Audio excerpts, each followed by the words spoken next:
The worldwide pod has been around for years now, so much so it's almost become a bit of a household name. Whenever the question comes up of what is the best pod on the market, it's usually answered with Solar's worldwide pod. But then that's usually followed with, yeah, it's a bit heavy, isn't it? And that is exactly where this BlackLite version comes in. Now, for those of you that aren't familiar with Solar's BlackLite range, as you can probably imagine, it's a lighter range of bankware in a nice black finish. But putting the obvious aside, the key concept of the BlackLite range is to have all the looks and functionality of Solar's ever popular stainless steel range, but made from a nice lightweight alloy. But this pod's an interesting one because technically, yes, it is part of the BlackLite range, and it is the BlackLite pod, but there are a few little bits of stainless thrown into this as well. So you're getting the perfect combination really of a much lighter weight pod compared to the previous worldwide pod, but it's just as hard wearing. So if you do know about the original worldwide pod, then you probably know about the ratchet system that Solar use on each of the legs. If you don't, then I'll tell you about it now. Basically, this is how you adjust the leg. So you simply unscrew one of the goalposts and then you can twist the leg to get the right angle. This is one of the two parts that has been left in stainless steel. I think this is for a couple of reasons. They could have made it out of aluminium, it would have been lighter, but the trouble is it's a much softer metal. So where this is in theory a moving and working or wearing part, then I guess over time it could wear down, whereas this stainless steel isn't going to. The other thing as well is obviously all this metal is hard anodized black. So again, if you're screwing down onto that sort of coating, then I guess over time, it doesn't matter how good the coating actually is. If you're constantly screwing down onto it, then it could wear. So I think Solar have probably done it for them couple of reasons. Yeah, they could have made it out of aluminium, they could have coated the whole thing black, and it would have looked really nice when you go and buy it, but it's not gonna last. And there's little decisions like that that keep Solar on the top of the game, because this is built to last. That's why they're producing it. They want it to last you for many seasons, and it's going to with little touches like that. And personally, I quite like the little hints of Solar. It's almost like a bit of a hint to the heritage of the brand.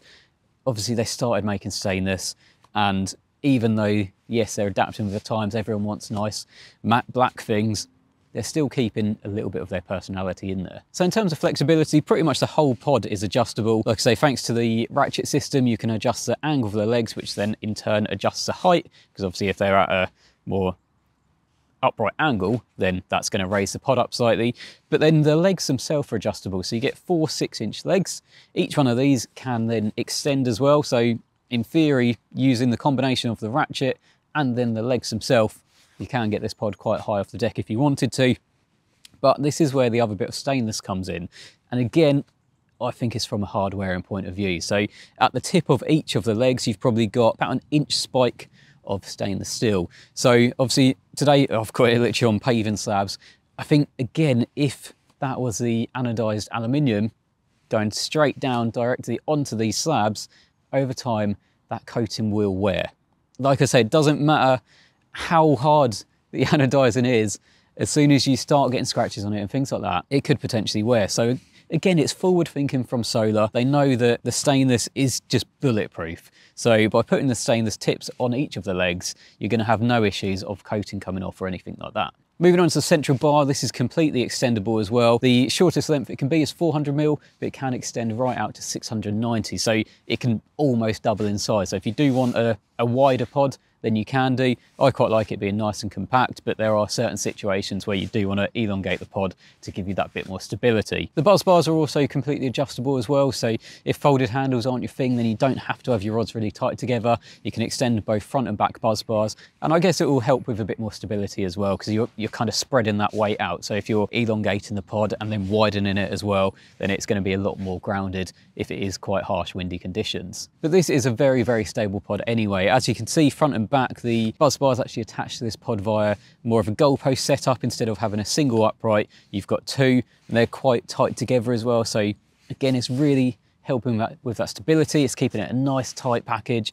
And like I say, if you want to extend it out, then you can do. Now, there's no denying that a big part of the attraction of this pod is simply how it looks. It is a stunning looking pod. It's one of the best on the market. There's absolutely no doubt about that. And that's because Solar have just got the proportions bang on.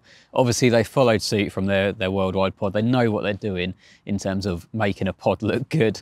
And Everything is just exactly how you'd want it to be. The front uprights are a little bit shorter than the back, so then they accommodate the alarms. I think the front are 85mm with the rear being 130. So that means that once you've got alarms in place, it is just perfectly level. Obviously, it differs very slightly depending on what alarms you've got, but they've obviously created this based on an average size of bite alarms. But sticking with the uprights, as you can see, the goalpost kind of style is actually quite tight together. And this is for a couple of reasons. Like I said earlier, it just helps to give that bit more stability. You've got no flex in the pod whatsoever by having quite a tight package like it is, but it also means it will accommodate any of Solar's 3-rod buzz bars. It can also accommodate the larger 2-rod adjustables as well, so this really is a pod for every situation. If some venues are only 2-rod venues, or you prefer to use 2 rods, and you've already got the adjustable bars, then they will fit perfectly onto here. If you prefer 3 rods, then obviously the 3 rods do fit, and it will, like I say, fit any of Solar's current 3-rod buzz bars. It does obviously come with the adjustable 3 rods that you see here. It's really nice that they are adjustable as standard as well, because so many times you find the perfect pod and then they've got buzz bars which are about this wide and it just ruins everything. Then you've got to buy buzz bars on top of it. And just another quick thing to note on the buzz bars is these ones actually have locking collars as well, and they actually work. Time and time again I've tried to use locking collars and then the alarm just ends up spinning and it just doesn't work. But these ones, they do exactly what they're meant to do. So it's nice and easy to get your alarms, your buttress, all in perfect alignment. So it looks absolutely bang on every time it comes out of the bag. And it's pretty much ready to go out of the bag. So it does actually come with a little carry bag, and it's surprisingly compact as well. As you can expect, it's from Solar's SP range, so if you've got any of the SP luggage, it's going to be of the same quality, really hard wearing, really tough material, but also nice and padded as well. So it's going to keep your pod nice and safe. You're not going to get any scratches, any dents on it or anything like that, because that luggage is absolutely bang on. Now, I have hinted at the price on a couple of occasions, and I guess I am going to have to tell you it. This pod comes in at $449.99. So it's not a cheap pod, but I'm going to stick by the fact, like everything in life, you get what you pay for, and you very much do with this. It's a bit like a Rolls Royce, a Ferrari, a Lamborghini.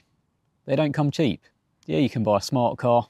It's going to cost you about 1/10 of the price, but it'll probably fall over in the wind. For any more information, check out the Solar website. You find all the dimensions, all the spec and everything on there. But thanks for watching, and I'll see you in the next one.